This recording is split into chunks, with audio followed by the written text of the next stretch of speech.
이 마지막 때가 되면 막 혼란과 어려움이 생기면 미혹하는 자가 찾아와요. 어떤 자가 찾아온다고요? 미혹하는 자가. 그래서 여러분 여기에 성경에 보면 한번 같이 누가복음 21장 8절을 보실까요? 8절 보면 이르시되 미혹을 받지 않도록 주의하라. 많은 사람이 내 이름으로 와서 이르되 내가 그라하며 때가 가까이 왔다 하겠으나 그들을 따르라 따르지 말라. 따르지 말라. 그러니까 여러분 이 미혹하는 자들이 누구의 이름으로 오냐면 예수님의 이름으로 와요. 내가 메시아다. 내가 그리스도다. 내가 재림 예수다. 이러면서 내가 보혜사다. 이러고 와요. 왜 그들이 그런 예수님의 이름을 가지고 올까요? 누구를 미혹시키려고? 불교 신자 미혹시키려고 오나요? 안 믿는 이방인들을 미혹하려고 그러나요? 아니에요. 교회 잘 다니는 사람들을 미혹하려고 그러고 오는 거예요. 그러니까 우리가 깨어서 하나님께 바짝 매달리면 하나님께서 우리에게 소망을 두시고, 아 그래 저 김집사 때문에 저 집안은 소망이 있어, 일어나겠구나, 이렇게 보실 텐데 그 열심을 가지고 하나님 믿어보려고 하는 그 사람에게 미혹하는 자가 딱 붙어가지고 이단으로 끌고 가는 거죠. 잘못된 대로 끌고 가는 거예요. 여러분 그렇게 잘못된 대로 끌고 가는 거기에 미혹받아서 끌려가면 자기의 영혼도 멸망당하고 그리고 자기의 모든 집안도 흩어지는 거예요.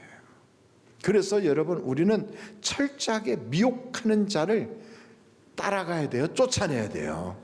쫓아내야 돼요. 혹시 오늘 이 자리에 신천지에서 오신 분 있으면 한번 손 들어봐 주세요. 환영해 드릴 테니까.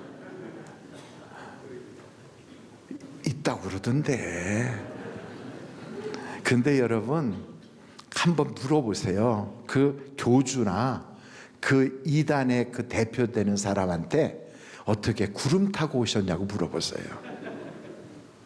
마지막 때에 우리 주님이 오실 때는 구름을 타고 오시겠다고 그랬거든. 모든 사람이 다 보는 가운데 구름을 타고 오겠다고 그랬어요. 그래서 동서남북에 있는 모든 믿는 자들을 쫙 천사들을 보내서 모으겠다고 그랬어요. 그런데 이단들은요 그것을 뭐라고 야야야 구름을 타고 사람이 어떻게 손오공이냐? 아니 그건 아니고 예수님이 이 땅에 그렇게 오신다는 것은 큰 위엄과 영광 중에 오신다는 것을 상징적으로 말하는 거야. 요렇게 속여요. 그럼 여러분 예수님이 성경에다가 내가 장차 구름을 타고 오리라 하는 말이 그렇게 상징적인 말일까요? 아니면 실제적인 말일까요? 실제적인 말이에요. 왜냐하면 한 곳에만 그렇게 써 있질 않거든. 여러분 성경을 몇 곳을 한번 보실 텐데, 자 한번 보십시다. 누가복음 21장 27절이에요. 같이 한번 읽겠습니다. 시작. 그때에 사람들이 인자가 구름을 타고 능력과 큰 영광으로 오는 것을 보리라. 구름 타고 오신대요. 계시록을 볼까요? 1장 7절이에요. 거기도 이렇게 나와 있어요. 볼지어다 내가 뭘 타고 온다고요? 구름을 타고 오시리라. 각 사람의 눈이 그를 보겠고 그를 찌른 자들도 볼 것이요 땅에 있는 모든 족속이 그로 말미암아 애곡하리니 그러하리라. 아멘. 다 본다는 거예요. 초림 예수, 다시 말하면 처음 예수님이 이 땅에 베들레헴에 탁 오실 때는 동방박사들과 목동들에게 소수의 사람들에게만 보이셨어요. 그리고 어머니의 뱃속을 통하여 이 땅에 오셨다고요. 그러나 다음에 오실 때는 어떻게 오신다고 그분이 말씀하셨냐면 다음에 올 때는 하늘과 땅의 모든 권세를 가지고 이 땅에 올 텐데 모든 사람이 다 볼 것이고 내가 구름을 타고 올 것이다. 이렇게 말씀하셨어요. 그러니까 여러분 그 미혹하는 자한테 물어보라고. 구름 타고 왔냐고. 뭐 타고 오셨어요? 하고 한번 물어보세요. 여러분 데살로니가 전서 4장 17절을 보면 우리들도 나중에 그 구름으로 끌어올려 주님과 함께 거기서 잔치를 할 건데 그게 상징이냐고요? 실제적으로 주님과 잔치를 할 것이라고 성경은 우리에게 약속했어요. 자, 마태복음 24장 한번 29절로 31절 보시겠습니다. 그날 환난 후에 즉시 해가 어두워지며 달이 빛을 내지 아니하며 별들이 하늘에서 떨어지며 하늘의 권능들이 흔들리리라. 그때 인자의 징조가 하늘에서 보이겠고 그때 땅의 모든 족속들이 통곡하며 그들이 인자가 뭘 타고 오는 걸 본다. 거 보세요. 그러니까 성경은 다 구름 타고 온다고 그랬어요. 그러니까 그거를 위엄과 영광 가운데 온다는 것을 그렇게 표현한 것뿐이다. 이렇게 성경을 왜곡시키고 성경을 살짝 뒤집는 자들은 다 미혹하는 자들이에요. 그들은 말의 주제가 뭐냐면 말세, 심판 뭐 이런 얘기를 장차 심판할 건데 말세가 오는데 14만 4천에 들어가야 되는데 이런 소리 할 거거든요. 근데 성경에서 그런 얘기하는 사람들과 가까이 하지 말아요. 그리고 금방 올 것처럼 막 속이는데 속지 마세요. 여러분 하나님의 아들 예수님이 이 땅에 오셨을 때 두 가지를 하셨어요. 구원하기 위해서 오셨고 동시에 심판하면서 오신 거예요. 우리는 예수님이 이 땅에 오셨다는 것을 구원하기 위해서 오셨다는 것만 알고 있는데 오셔서 심판을 그때부터 시작하셨어요. 요한복음 3장 18절을 한번 보시자고요. 그를 믿는 자는 뭘 받지 않는다? 심판받지 아니하는 것이요 믿지 아니하는 자는 하나님의 독생자의 이름을 믿지 아니함으로 벌써 뭘 받았다? 그럼요. 이미 심판받은 거예요. 그래서 우리들은 종종 이런 생각을 해요. 아유, 주님은 지금은 은혜의 때고 지금은 구원의 날이니까 그냥 심판은 나중에 죽은 다음에 하니까 좀 시간적 여유가 있으니 차츰차츰 믿지 뭐. 나중에 믿지. 조금 후제, 훗날 그때 좀 열심 내지 뭐. 이렇게 시간이 많은 줄 알고 생각을 그렇게 여유 있게 잡거든요. 근데 그게 아니라 주님이 이 땅에 오셔서 처음 뭐라고 말씀하시냐면 나는 구원하려고 왔다고만 하시지 않고 나는 심판하려고 왔다고도 했어요. 요한복음 9장 39절을 보세요. 다 같이 읽어보실까요? 시작. 예수께서 이르시되 내가 심판하러 이 세상에 왔으니 보지 못하는 자들은 보게 하고 보는 자들은 맹인이 되게 하려 함이라 하시니 심판하려고 왔다니까요. 그래서 여러분 이미 심판은 시작이 됐어요. 언제부터? 예수님이 이 땅에 오셨을 때부터. 그래서 그때 그 예수님을 믿는 사람은 구원받는 거고 안 믿는 사람은 심판을 받는 거예요. 그러니 심판받을 사람 그리고 구원도 받지 못할 사람에게 하나님의 응답이 있겠습니까? 하나님의 인도하심이 있겠습니까? 하나님의 은혜가 있겠습니까? 하나님의 역사가 있겠습니까? 구원도 못 받을 사람인데 심판받을 사람인데 그래서 여러분 마지막 때가 됐다 뭐 세상이 어렵다 살기가 힘들다 뭐 요즘은 우리나라는 대통령도 없어요. 그냥 우리끼리 알아서 잘 사는 거야 지금. 그래서 각자 도생하는 그런 시대가 됐어요. 뭐 우리는 지금까지 그래왔죠. 임진왜란 때도 뭐 그때 선조라고는 왕이 싸워줬나? 우리끼리 알아서 다 막아주고 싸웠지.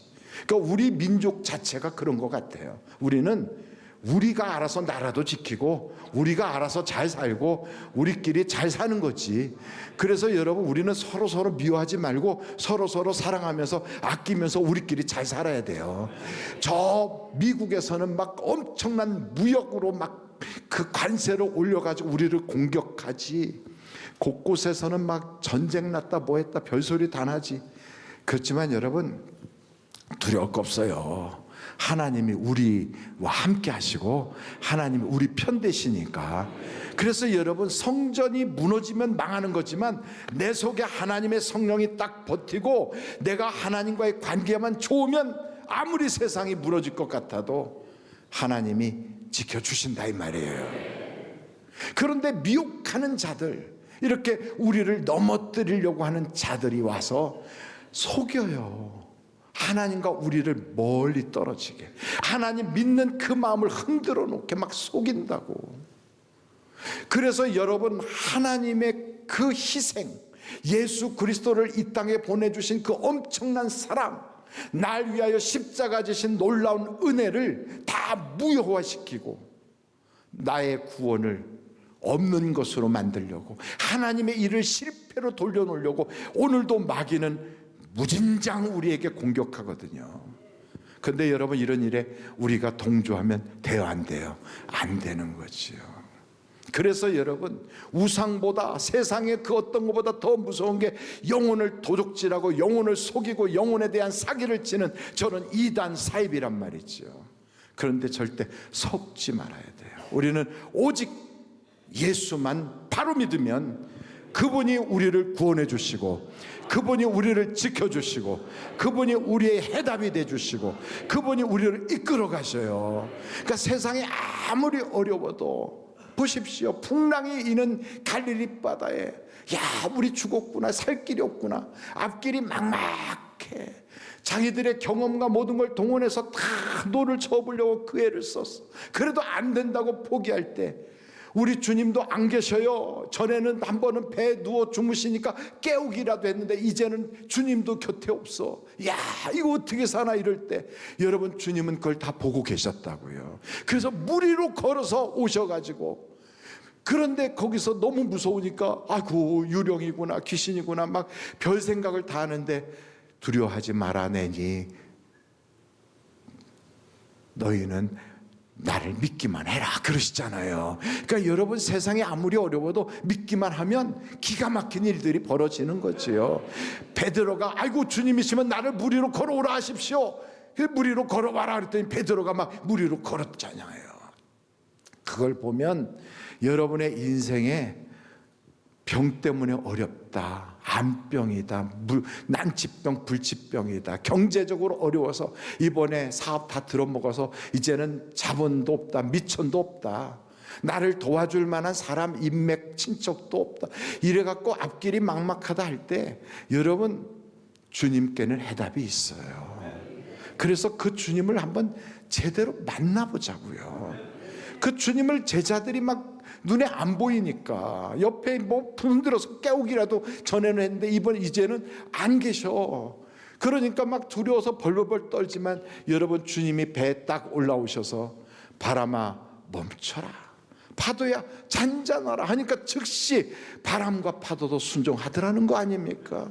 물질도 순종하고 질병도 순종하고 여러분의 인생에 불어왔던 수많은 인생의 태풍도 다 순종하게 되어 있다 이 말이지. 그래서 여러분, 그걸 믿어요. 예수님은 나의 해답이 되시고, 예수님은 나의 길잡이가 되어줘, 예수님은 나의 안내자가 되어주시고, 예수님은 나의 구원자가 되어주신다. 그걸 믿는 거지요. 그런데 문제는 뭐냐면 그게 안 믿어지니까.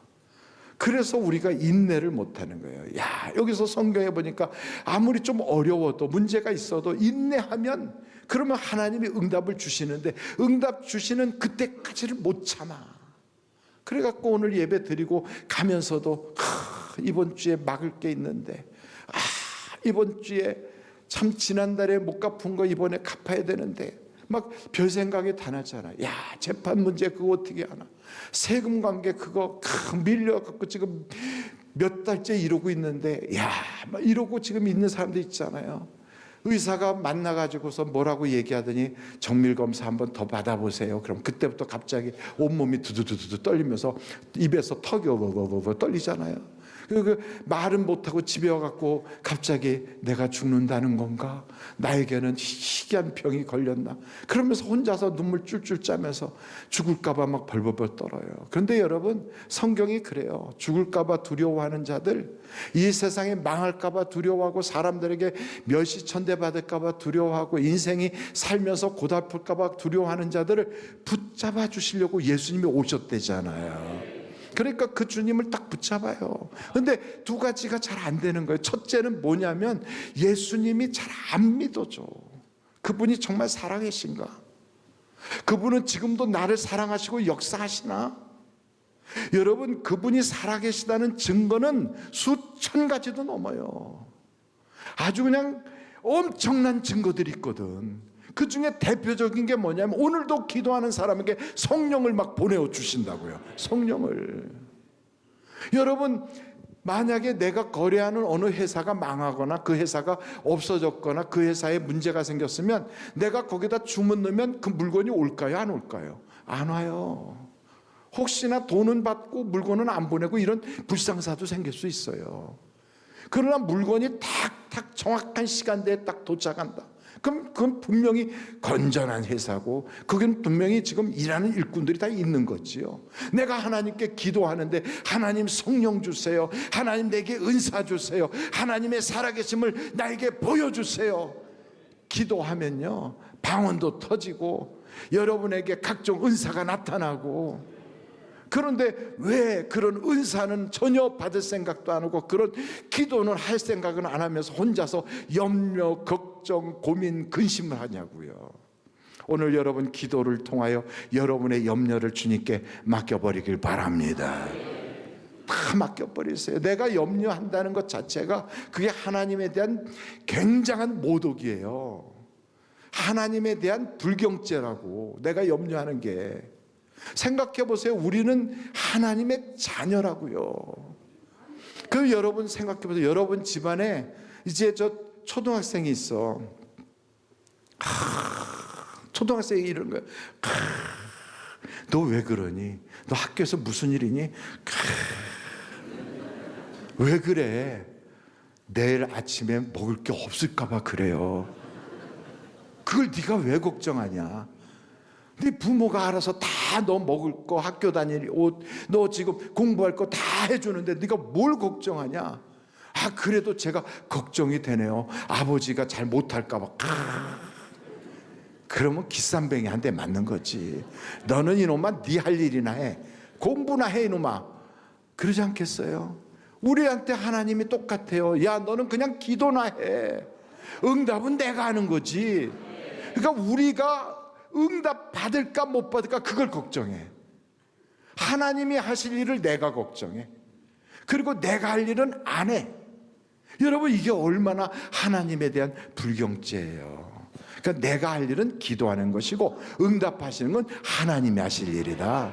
그걸 우리가 딱 새겨서 기도하면 오늘도 응답 주신다고요. 성령의 은사를 주신다 그러잖아요. 구하라 그리하면 주신다 그러잖아요. 아버지가 아무리 나쁜 아버지라도 생선 달라는데 뱀 주고 떡 달라는데 돌멩이 줄 아버지가 어디 있느냐? 하늘에 계신 아버지께서는 좋은 것 주시지 않겠느냐? 그러면서 구하는 자에게 성령을 주시리라 그랬어요. 여러분, 성령을 받으면 받은 자는 알아요. 야, 하나님이 살아계시구나. 우리 예수님이 살아 역사하시는구나. 알아요. 그것뿐이겠어요. 예수님이 하신 말씀들, 그게 다 예언이 그대로 이루어지잖아요. 오늘 이 성경을 보세요. 그 성전 안에 들어가는 자는 다 죽는다 이거죠. 우리 주님이 그랬어요. 그래서 밖에서 군인들이 예루살렘을 포위하거든 성전에 들어갈 생각하지 말고 예루살렘 성에 있을 생각하지 말고 빨리 나와서 도망가서 산으로 도망가라 그랬어요. 일반적으로 우리가 알기에는 성전 안에 있어야 하나님이 지켜주실 것 같은데, 아니 이런 때 우리가 성을 버리고 산으로 도망가라고? 아니 그래도 이 성은 지금까지 한 번도 함락당한 적이 없어. 튼튼한 성이야. 이걸 딱 이 안에서 우리가 같이 마음을 합해서 나라를 지키면 아이고 하나님도 우리를 도와주실 거야. 이러면서 그 안에 들어가 있었던 사람이 요세푸스 역사학자가 그러잖아요. 110만 명이 들어갔대요.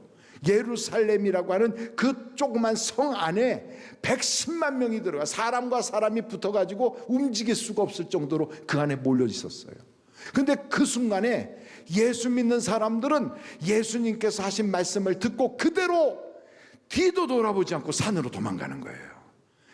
지붕 위에 있는 자는 지붕 아래 내려가지 말고 밭에 있는 자는 집으로 들어가려고 하지도 말고 그냥 군대가 와서 예루살렘을 포위하는 그때가 오면 쏜살같이 도망가라 그랬어요.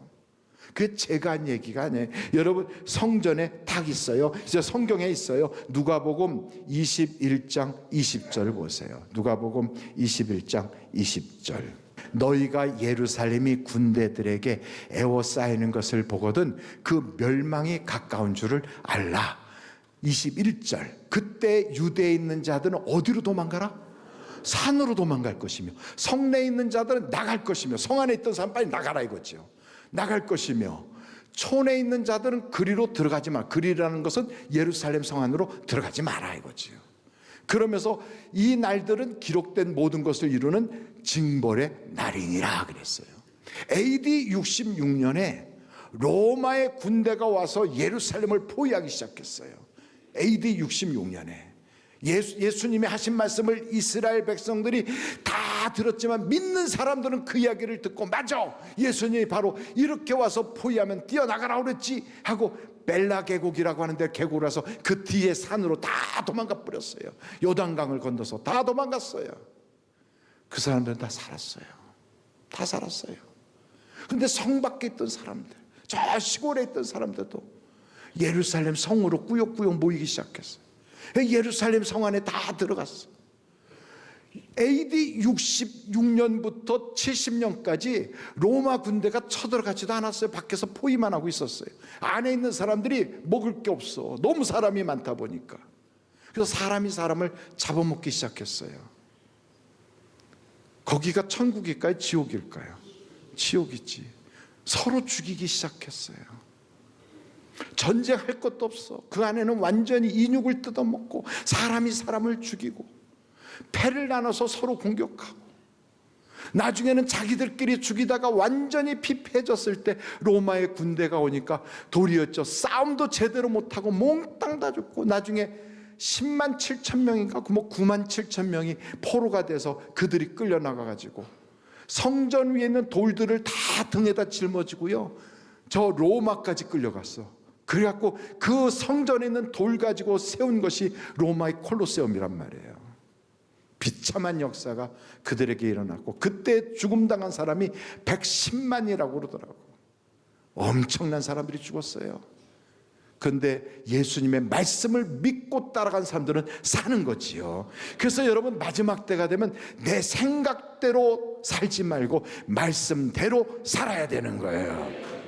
그래서 성경에 나오는 말씀을 이게 생명이구나, 이게 살 길이구나, 이걸 붙잡아야 돼요. 그걸 모르는 사람들은 뭐 그래도 사람이 말이야 마지막 때가 되면 이러면서 자기의 경험, 자기의 머리, 자기의 생각들을 막 주장해요. 여러분 요즘도 보잖아요.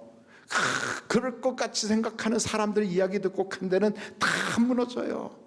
그냥 말씀을 따라가야 돼요. 어떤 일이 있어도 무슨 일이 있어도 좌로나 우로나 우파나 좌파나 치우치지 말고 우리는 오직 주님만 바라보고 가자. 그랬더니 다 괜찮잖아요.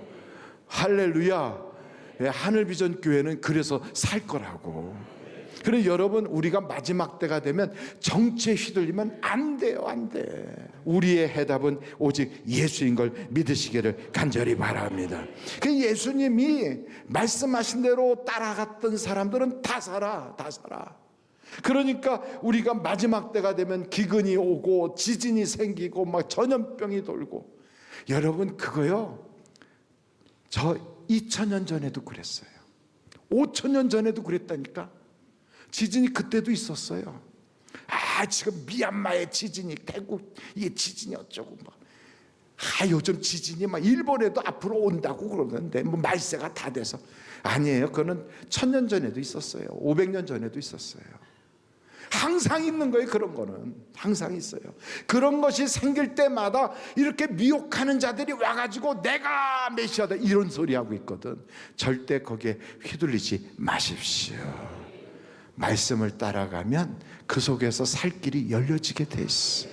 근데 말씀에서 뭐라고 말씀하시냐면 스스로 조심하여 깨어 기도하라 그래요. 그러니까 여러분 이 마지막 때가 되면 다른 거 없어요. 기도가 해답이에요. 그러니까 기도하면 하나님이 알려주세요. 우리가 방종하지 않게. 방종이 뭐예요? 막 목적이 없이 막 이중 삼중으로 내 마음이 막 번민하니까 이렇게 저렇게 막 술로도 떼어보고 막 이상한 짓도 해보고 타락도 해보고 이게 방종 아니에요?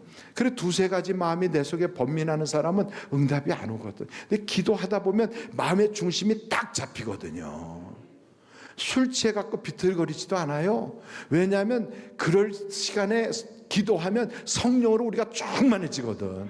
염려하느라고 고민하지도 않아요. 그걸 전부 다 주님께 맡겨버리면 염려가 간증으로 바뀌게 되어 있거든. 그래서 여러분 살 길은 기도하면 하나님이 응답해 주신다고. 그래서 절대로 기도하면 응답 주십니다. 내가 세상에서 아무리 잘못 살고 내가 세상에서 타락한 방황하고 그랬을지라도 예수만 제대로 믿고 주님께로 돌아오면 주님께서 우리에게 살 길을 열어주실 거예요.